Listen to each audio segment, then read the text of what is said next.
Sanjay Gupta has over 2 decades of senior level experience in strategy advice and policy advocacy in the area of water resource management, water and sanitation, environment and climate change, gender and livelihood across South and Central Asia in Europe and the USA. He has worked for the World Bank, the Bill Gates and Melinda Gates Foundation, the Asian Development Bank, United States House of Representatives, Malmo University, international NGOs, and the private sector. He has also been a member of the Track 2 dialogue on Indus River cooperation between India and Pakistan. Sanjay has a master's degree in communication for development from Malmo University, Sweden, a master of science in marine environmental sciences from University at Stony Brook, New York, USA, and a BSc honors in physics from St. Stephen College, University of Delhi, India. Thank you very much for your kind introduction. Today's topic we have is water efficiency in the WASH sector, that is water, sanitation and hygiene. So we will now move. Okay. So this is the content. It will be divided into 6 parts. The first one will be what actually is water efficiency and why it is so critical, especially for India. Then what are the different approaches to water efficiency? How do we address the sustainability of our water resources, especially for drinking water needs, and the kind of uncertainties involved with regard especially to climate change and disasters? Then what are the 4th industrial revolution technologies, the emerging technologies that could help support more efficient use of water? Then what will be the role of communication, consultation, engagement, the broader public engagement in enhancing water efficiency? And then at the end, I would summarize. So as I said earlier, the first topic under this would be what is water efficiency and why is it so critical? The sustainability of water is very critical for our well-being, for our economy, for our growth. And we can do this through simple behavior, technologies, and some steps. There are 4 kinds of water efficiency. First one is allocative, which means how much water do you allocate to which user, for example, to cities, to villages, to industry, to farms, to certain neighborhoods, for offices, etc. Then is productive. So for each unit of water, for example, how much water does it take to grow 1 kg of rice, or how much water does it take to support an urban family of 5 people, for their water needs? So that is productive efficiency. The third one is cost efficiency, which means for the same amount of services involved, how much money do we spend to provide that service? Can we reduce that amount of money per unit of service provided while maintaining the quality, quantity, and the coverage? Then is dynamic efficiency, that is over time, how do we keep improving our efficiency of all the above 3, which is allocated, productive, and cost, and we sustain the quality of services. India, as I said, it is very relevant to India. India is a water scarce country, as this study by the World Resources Institute in 2015 showed that more than 50% of India actually faces high to extremely high water stress. While housing a population only about 4% of the global population, India actually, the other way around, while only having 4% of the global water resources, it houses a population of close to 18% of the total population of the world. We have seen under our Swachh Bharat mission, the move towards open defecation-free villages and cities, as well as enhanced use of toilets, 100% use of toilets. Now, water supplies are going to supply under SBM. Our freshwater supply per capita has been dwindling over the years, partly with the rise in population, partly with losing a lot of our water resources. India is a water extreme country, in all that is during monsoons only, which means we need to store water for the rest of the 8 months, the so-called dry season. And we have to find creative, innovative uses to do that. And already our cities, if you've been reading newspapers, you will see Chennai, Bangalore, Hyderabad, Delhi, all our large cities have been facing acute water shortages one year or the other over the last decade. But we do have good news that if we actually focus on reuse of water, we actually can increase our water supply anywhere between 30 to 50%. There are three kinds of water footprints or water uses. The first one is basically you use the water which is taken from surface water, groundwater for certain, whether it's at household, industry, farms, etc. The second one is the water which evaporates. It evaporates, surface evaporation on lakes, which you water the plants with. On farms, the evaporation takes place. It goes down into the groundwater. The third one is pollution, because once the water is polluted, it becomes unusable. So that itself is treated as a using up the water. And the pollution can be of two kinds. One is point pollution, wherein a river flowing, nala flowing into a river pollutes the river. Non-point can be where flows of fertilizers, of pesticides from different farms through groundwater gradually percolate into the surface water. And there are three kinds of pollution. One is you have biological pollution, which could be, let's say, municipal waste flowing into our surface water resources, such as rivers or lakes. The second one is chemical from industries, for example, industrial pollution. The third one is thermal pollution, which means we actually inject hot water through our thermal power plants, etc., through industries, raising the temperature, ambient temperature of the natural water bodies, which changes the flora and fauna and gives rise to opportunistic species rather than to the natural mix of flora and fauna that was earlier present. Now, groundwater in India is very, very important. India is the largest user of groundwater in the world. In fact, it uses over 25% of the global total use of groundwater is used in India. It is used for drinking, it is used for farming, it is used by industries, it is used in hotels, it is used at a commercial level everywhere. But if trends continue as we have seen, then about 60% of our aquifers will be in a very, very critical condition in just 2 decades. Over half the groundwater wells are already falling. And we do not really have any governance mechanism for groundwater use other than bans which are put in, let's say, dark areas or dark zones where the groundwater falls to very low levels. But they are hardly enforced meaningfully. And the key will be, how do we really approach a new governance mechanism? Can we combine regulations with incentives, with higher awareness among all stakeholders? Because right now, groundwater governance is facing a tragedy of the commons, which means that everybody wants to use, it's a common resource which belongs to no one and belongs to everyone. So everybody goes in and uses maximum available possible. We are right now in an unsustainable trajectory of water use in India. We have a rising population. It's projected in the next 4 to 5 years, we'll be the highest populated country in the world, crossing over 1.4 billion people. We have increasing urbanization, and even the government norms say that more per capita water is required to live in urban areas than in rural areas. Though census figures show about little over 30% urbanization, if you look at realistically urban-like areas, then it is already over 50%. The government has instituted the Jal Jeevan Mission, whereby it will supply 55 liters per capita per day to nearly 150 million rural households in the next 3 to 4 years.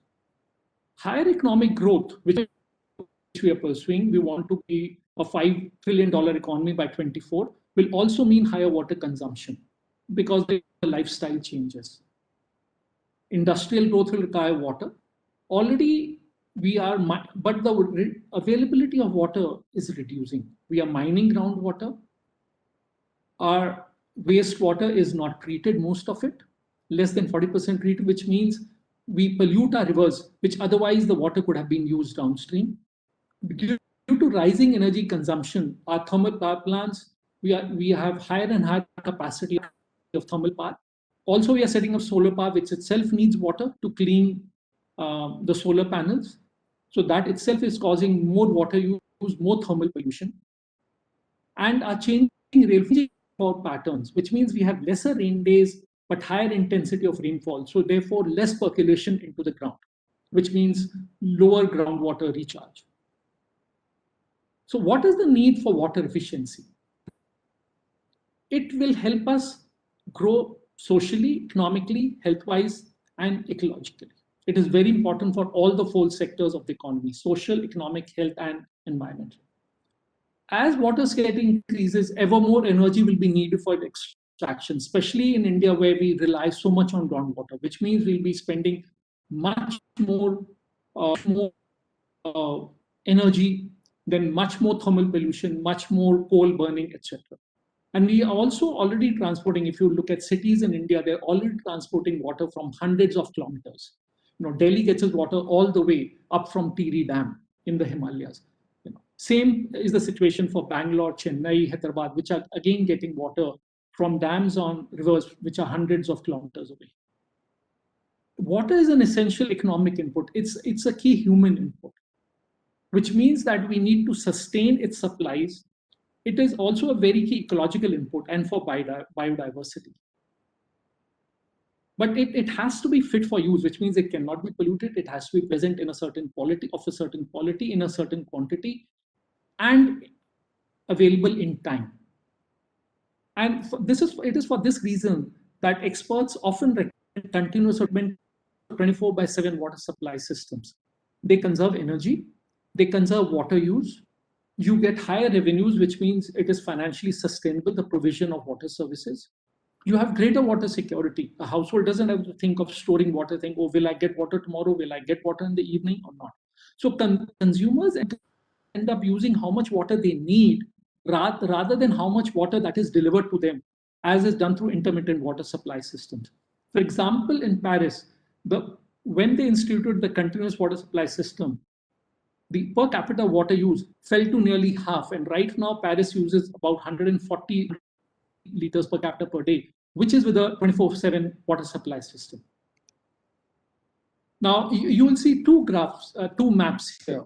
One is the business as usual scenario, where if it continues in India, then India could actually see a reduction of GDP of about 6% by the year 2050 solely due to water scarcity. But if India goes on the water efficiency path, then actually it could see a growth of up to 2% based on its water usage policies. So we actually would see a positive growth overall from -6 to 2, about 8%. That is the contribution to GDP that water efficiency can have by 2050 for India. Now, what are the different approaches? Now that we have seen why water efficiency is so critical, what are the different approaches to water efficiency? The first one is what we see also in waste management, the efficiency hierarchy. First one is to really prevent water use, which means we prevent wastage, we prevent leakages, whether they are at home, they are in the water supply system. We reduce pollution because, as I said earlier, if water is polluted either through industrial pollution, municipal pollution, thermal pollution, or through saltwater ingress in coastal areas, then it becomes unfit for use. So first one is really prevention. The second one is reuse of water. So can we reuse our treated wastewater, for example, flushing for horticulture, for farming? The RO process itself, which is used in so many households and so many industries, that ends up wasting a lot of water as wastewater. So can we use that? Then is really recycling. Can we really go in for much better recycling of water products? For example, we reuse the compost, etc. That comes. We recycle the wastewater into different forms. The fourth one is recovery. For example, energy from wastewater. We see fertilizers from sludge, biomass from nature-based treatment plants for construction energy sources. Sludges can also be used for construction purposes as a material for brick making, etc. And then only the last option should really be disposal of water into the natural environment without treatment. Otherwise, 100% treatment should really be our option. So this is the OECD principles of water governance, which I thought really apply very well to India. The first one is really effectiveness.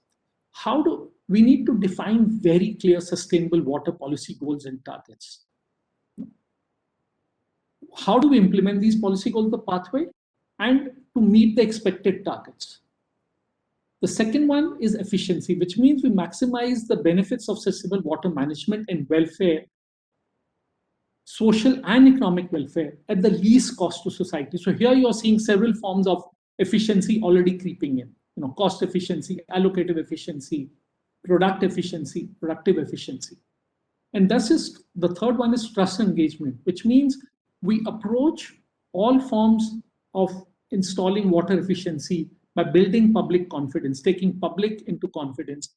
We engage with them. We ensure that the poor, the underprivileged, and continue to receive adequate water supplies for their economic growth, for their social needs, and that there is fairness in the society at large. So this will be through a two-way communication. And then an effective governance system also helps manage too much water. For example, during flooding, during monsoon season, how do we manage it? How do we store it? Too little in the dry season, or too dirty. Now that we have such high pollution levels, how do we manage it? How do we go about it? Reducing pollution levels, cleaning up our lakes, cleaning up our rivers. And that too in an acceptable cost, with an acceptable cost and in a reasonable time frame. And then effective, efficient, and inclusive water governance is a shared responsibility. It is not only of the government, while the government has to take the lead in installing the policies, in budgeting the various needs for it, but also the industry, the communities, they have a very strong role to play. And this is government at all levels, from center, state to local level, that is panchayats as well as the municipalities.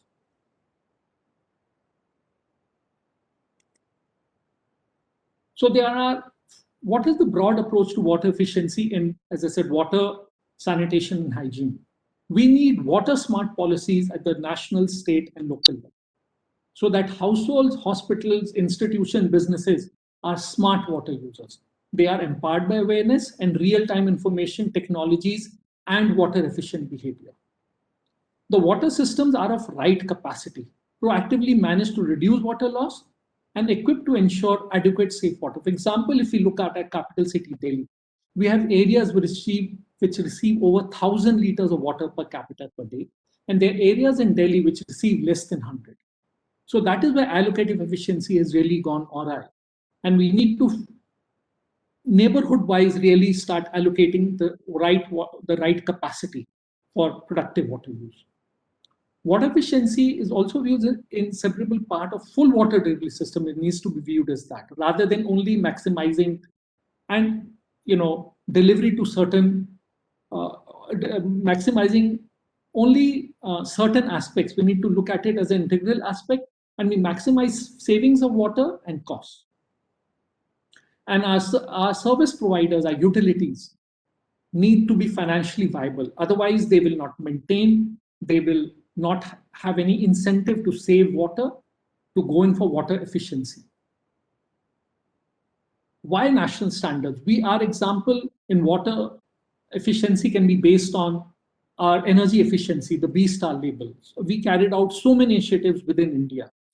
And we have seen a movement towards energy efficiency, both in industry, for household appliances, for bulbs, tubes, washing machines, ACs. Every appliance is using this, the energy efficiency labels. And that has really created a huge movement.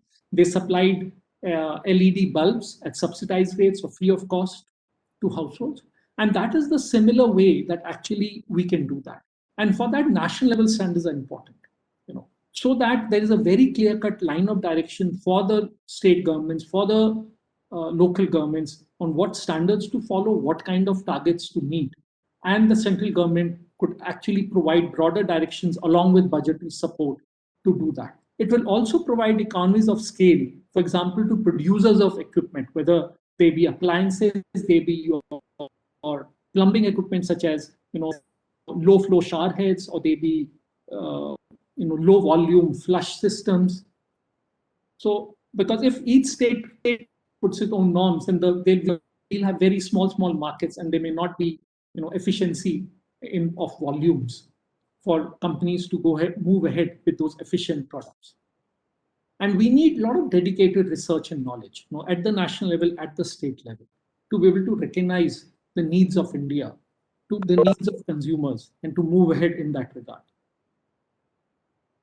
A very strong concept in this regard will be water neutrality, which means that we only use sustainable, replenishable, equitable sources of water that support economic growth. So rainwater, surface water, recycled water, replenished water, only groundwater that is replenished, rather than we use our availability of groundwater as we've been doing till date. And this is based on a concept of watershed, which means our input and output. So we look at water efficiency or water neutrality within a certain watershed, and that will combine households, that will combine industries, that will combine maybe multiple municipalities and panchayats, and that will also have several offices, commercial spaces, etc. Because one entity's output, for example, wastewater from households could be used as an input for agriculture, or treated wastewater from industry could be used for other uses.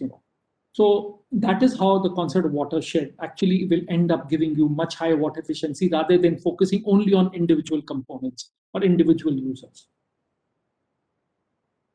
And the idea should be that if any new development comes, whether of households or of industry, then you have to have an offset program, which means you don't go beyond a certain level use water. So what are the different kind of offset programs that you can set as economic growth takes place to make sure the water use but remains the same? Water harvesting, for example, groundwater recharge, more reuse of treated water, we reduce water use, storm and wastewater management. Then we use wastewater to recharge aquifers, we conserve water, retrofits, which means we change our plumbing, we change our appliances, etc., to increase efficiency. And we go in for low impact development, which means our houses, our industry are designed in a way that use the least water possible. Now, what are some of the key steps in pursuing water efficiency and water neutrality? The first one is to adopt an inclusive and integrated water resources management approach. We look at surface water, groundwater, rainwater, desalined water, all forms of water as one unit of water. We engage and educate all stakeholders across diverse agriculture, industry, businesses, households, institutions, our ecologists. It is very important for inclusion of voice and choice of women and vulnerable groups, because they would otherwise be highly impacted. They are also going to play a key role in enhancing water efficiency, but also they are the least likely to have perhaps the financial resources to shift to more efficient systems at household. We also need to focus this way on women-owned enterprises to ensure that we take them on board and we provide the necessary support. We need to measure and manage. Unless we are able to really measure our current water use, who is using how much water is flowing, how much is leaking, we won't be really able to manage it. It is also important to set up a joint public-private body on water use efficiency, which the National Water Mission has done a commendable job till now, but it hasn't really been able to meet its target till date. And it needs to really work jointly with several private sector bodies, with other ministries in the Government of India, in the state, to really form joint institutions on enhancing water use efficiency. We add to water supply wherever needed. For example, we reduce the pollution footprint. We reuse more of wastewater, we recycle more of wastewater, and we go in for higher levels of rainwater harvesting at every level. We improve financial sustainability of our utilities, of the water service providers, by reducing non-revenue water, and we optimize capital and operational expenditures. So that we are able to provide adequate money for operation and maintenance and to ensure efficient water use at every level. And as I had said earlier, under the concept of water neutrality, no additional water use permitted for future developments unless you offset and save an equal amount of water. And groundwater management governance will be key to sustainability, as India is such a large user of groundwater. And unsustainable use of groundwater is taking place. And in the new form of governance, we could be using a mix of incentives and regulations supported by public awareness. Now, from plumbing to patients, how do we enhance efficiency? Efficient water services reduce public disease burden. For example, 24/7 water supply or continuous water supply systems always give you clean water at home. You don't have to store water, you don't waste water, but they also reduce the disease burden because there is very, very little chance of water contamination, whether during water supply or on the roads from the plant to household or at the household level. Now, water supply utilities can really enhance efficiency by focusing maintenance of public taps to reduce wastage. We see public taps which are just open and the water is flowing continuously.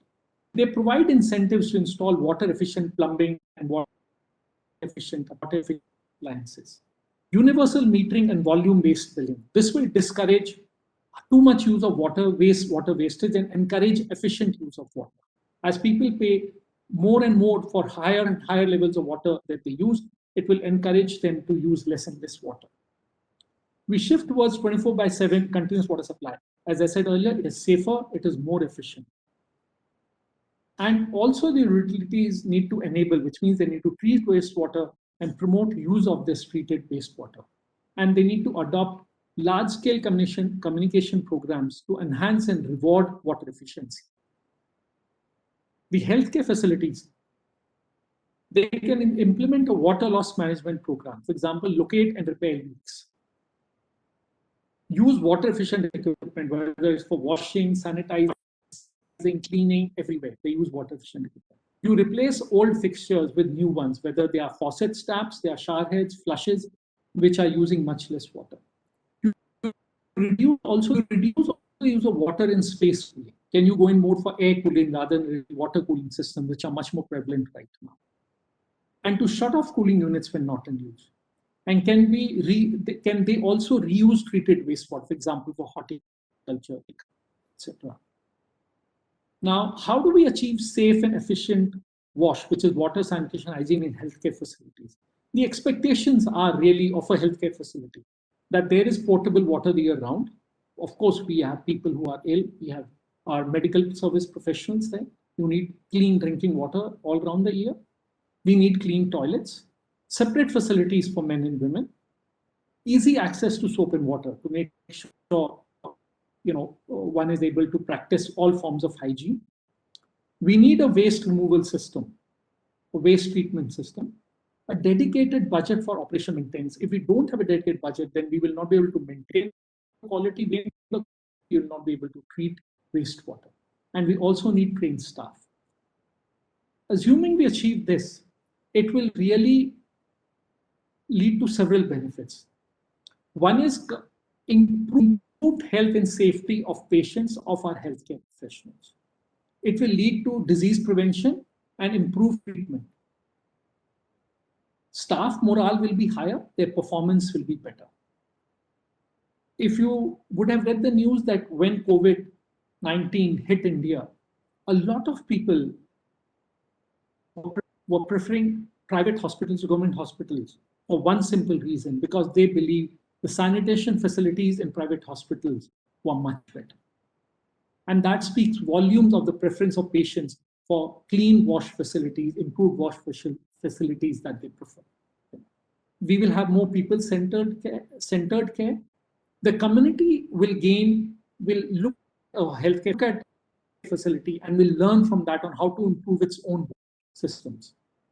The healthcare costs will come down, and as well as healthcare facilities will become much more resilient to disaster and climate changes happening because they are now indulging in much more efficient use of water. When we look at operation and maintenance, it always helps to look at a life cycle cost. For example, if I install a pipeline, I install a washing machine, I install a tap, I install a shower head. Now, what is my life cycle cost? What is the capital cost? What is the maintenance cost? what is the cost of water that I'm paying? Does it pay me to replace a shower head? If I use for every flush, I'm using 6 liters, does it pay me to reduce that flush to only 3 liters per flush? And that is why billing for water becomes very, very important, to give the right cost and price signals for users to shift to more efficient water use. And they will start comparing costs. And they will also, whether it be utilities or it be households, it be other users, companies, industries, they will focus much more on maintenance, on reducing water leakages, on reducing water use. And overall, maintaining the water supply systems becomes very, very important to them, rather than letting it go bad and then spending lots of money to replace it 10 years down the line. Now, let's look at an example of Sydney from Australia. They had what they call a millennium drought, from 96 to 2009, roughly about 15 years, they had this long drought. But they turned this calamity into an opportunity. The first intervention there was demand management. They went in for residential water efficiency. So we look at improved shower heads, for example, tap flow regulators, do-it-yourself kits, DIY kits, toilet replacement to reduce the amount of flush, washing machine rebates to buy more efficient, water-efficient washing machines. Every drop counts business program. So they targeted the industry to again shift to really very efficient use of water, through water audits, best practice guidelines, diagnostics, and they target and setting benchmarks for industry. Then loss reduction, so leakage management, pressure management. Then they went in for certain regulatory mechanism, which means they set up a WELS, water efficient labeling and standard scheme, similar to the energy efficiency label scheme that we have in India. They set that up so that people are encouraged to move towards more efficient water appliances, water systems. And they had a target of 20% reduction for large business users, greater than 50 million liters a year. They went in for urban planning regulation, which means that each building had to look at sustainability index, how much water it is using, and how can it reduce water. And there were certain restrictions, which means you cannot, for example, use a pipe to wash your car. You cannot use pipe to water your plants. So they put in place certain restrictions. They also made sure that the water was adequately priced to give the right signals for people to shift towards efficiency. They looked at alternate supply sources to augment supply wherever possible, through recycling, through transfer from other areas. And a very key part was community outreach, whether it was industry, government, business, and financial intermediaries. They worked with financial institutions, for example, to extend credit for to buy water efficient appliances, etc. The other example I have is the Ipswich River Basin from Massachusetts, USA. So this is like a conglomeration of several municipalities, 28 to be exact. Partners were NGOs, government agencies, municipalities. This looked at a micro watershed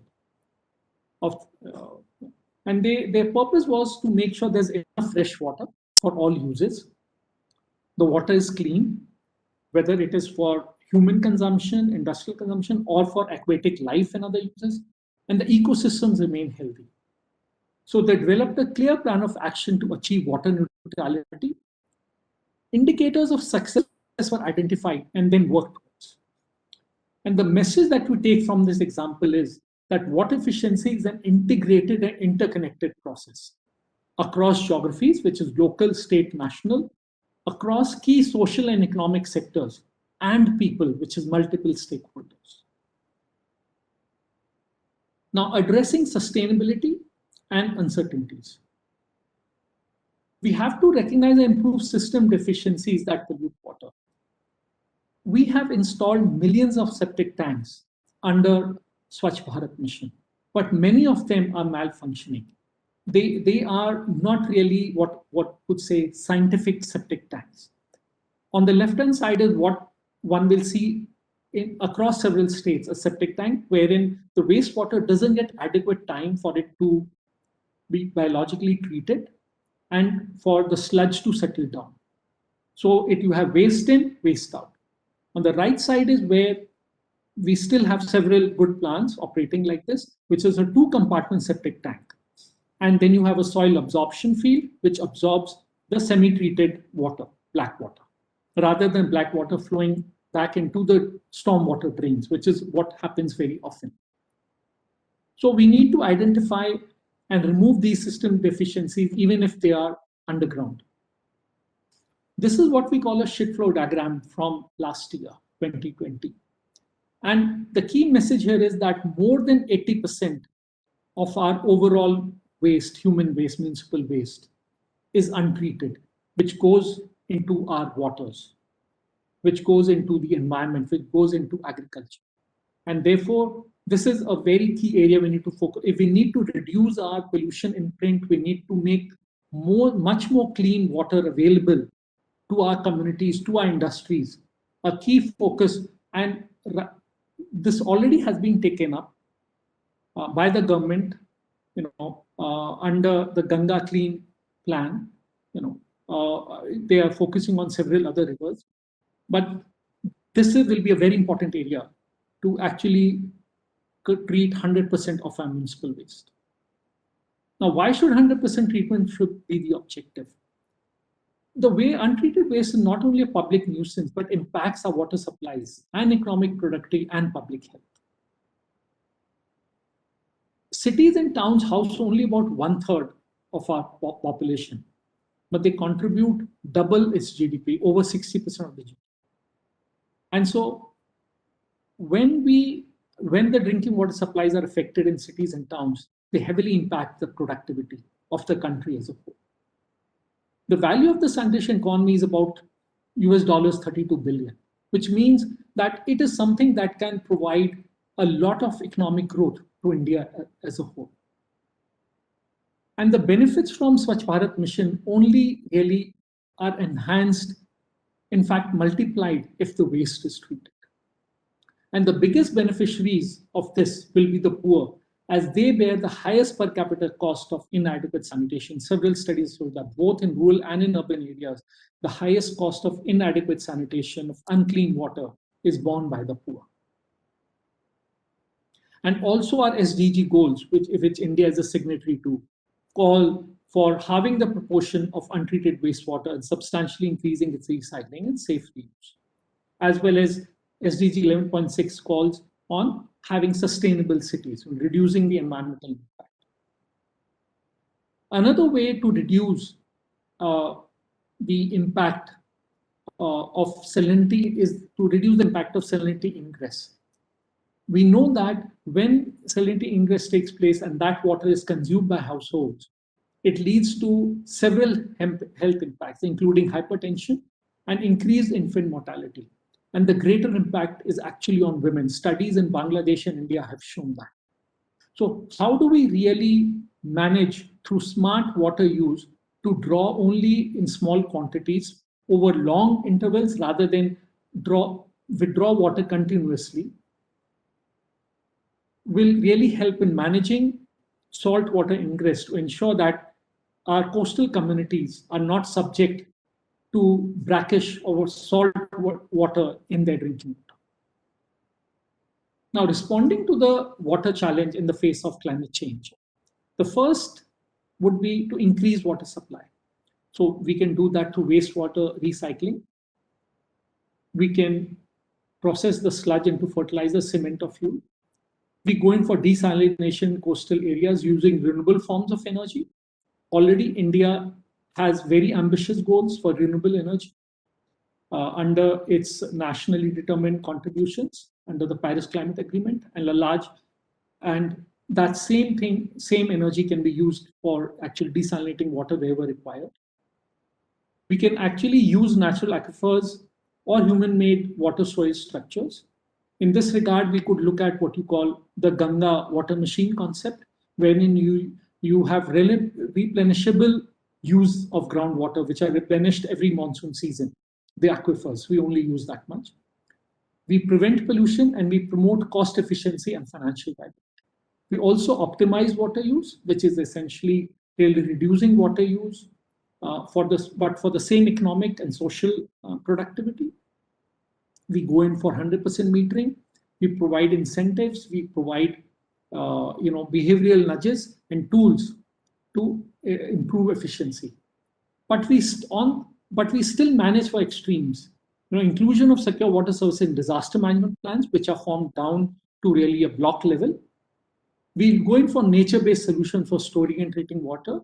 One good example is the aquifer, using water sustainable from aquifers. Then hydrometeorological and early warning to predict and plan. So, for example, planning for floods or for droughts. How do we do that? Empowered institutions within government and at community level, and natural infrastructure such as forests, mangroves. How do we enhance their resilience and their sustainability? Because that is what will lead to sustainability of water supplies: our forests, our mangroves, our floodplains, and our rivers.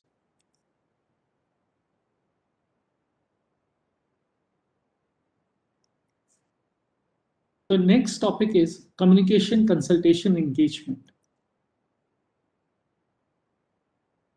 As we have spoken throughout, stakeholder participation, stakeholder engagement will really be the key to enhancing water, to providing and receiving safe water supplies, towards India becoming a healthier and a more productive society. We need to increase mass awareness on issues related to efficiency and what is the role of each stakeholder, whether it is an individual or an entity such as a corporate entity or a government entity, or a civil society entity, an NGO. How could it really contribute? And we empower families, communities through information, through tools, through microfinance if needed, to enhance efficiency. We influence decision makers and key influencers for their commitment and action to form the right policies, to develop the right regulatory environment. We seek feedback from all water users, from all water service providers, so that there's a two-way communication loop. And to increase the public demand for efficient and sustainable use of water and the quality of services. Now we will look at what are the fourth industrial revolution technologies which could improve efficiency. So one is to really provide safe access to water. So we can use Internet of Things, big data for dynamic demand management and just-in-time responses. They can be used to monitor waterways, large reservoirs, how much supply do we have, how much will it last based on our past usage, our data of usage over the years. What kind of rainfall, meteorological, hydrometeorological predictions, when do we expect to get rainfall, when will the supplies be replenished? So do we need to install systems in place to start reducing progressive reduction over time, because we perhaps will not get freshwater supplies, further freshwater supplies for another month or 2 months. So we need to start planning in advance. And to use big data and inclusivity, how do we meet those needs of, the special needs of the underprivileged, of women, of poor households?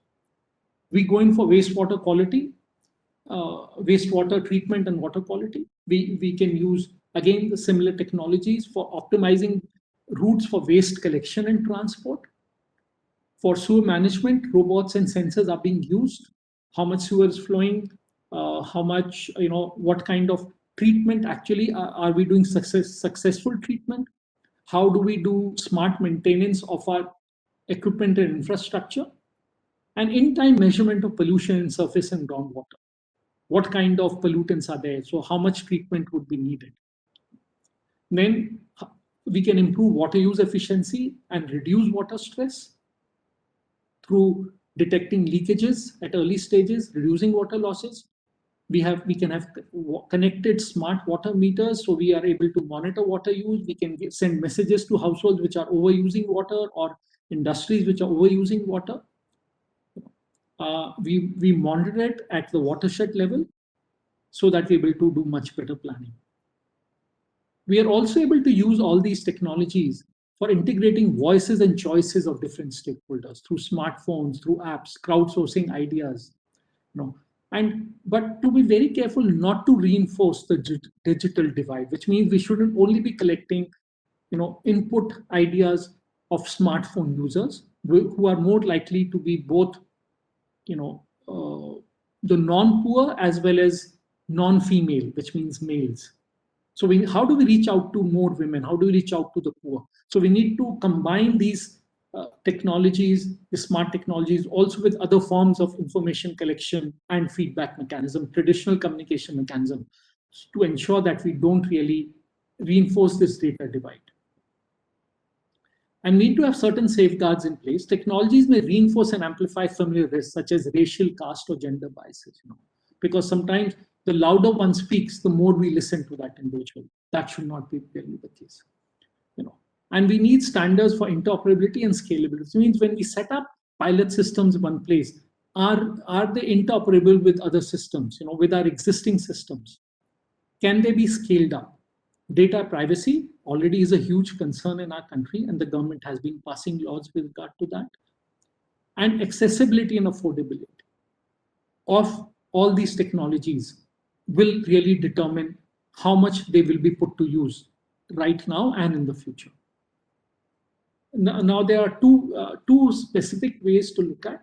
One is to use artificial intelligence analytical systems supported by Internet of Time sensors. They can continuously track, predict water demand, quality, and quantity, which means then you can really plan your efficient use of water. You can do geospatial water user data to decide where and how wash facilities need to be built, for example, in cities, or how much water supply needs to be given to certain areas during certain seasons, months of the year. And sewer cleaning robots already are in use, supported by artificial intelligence, GIS, and sensors. And a good example is if you click on the web link on the left-hand side, this will give you a good example of how Bangalore is actually trying to achieve intelligent water supply, through the use of these different technologies. The other is water management is the key for equitable development, poverty alleviation, and climate change adaptation. So how are we able to really use these technologies across infrastructure design for systems planning, real-time operations, and stakeholder management? Remote sensing to monitor rainfall, for example, budget water, etc. And one good example of this is that what the company TerraDrone did in Maharashtra, where it surveyed over nearly 4,200 square kilometers of area using drones to look at water use, what kind of crops are being grown, how much water is being consumed, by whom, and how do you really plan for smart water management.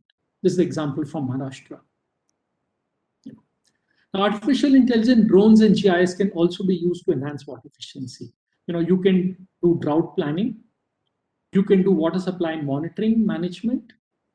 You can look at harmful algal bloom detection monitoring, for example, in our dams, in our water supply systems, in our lakes. You can forecast the stream flows, river flows. You can look at where all do we really need what are the sanitation needs, what is the river water quality, the water quality in our rivers and lakes. Do we have adequate water supplies? How much households are water using? And then also water efficiency, how much is being used by different users? The leaks, how can we can detect underground leaks and really repair them at the earliest.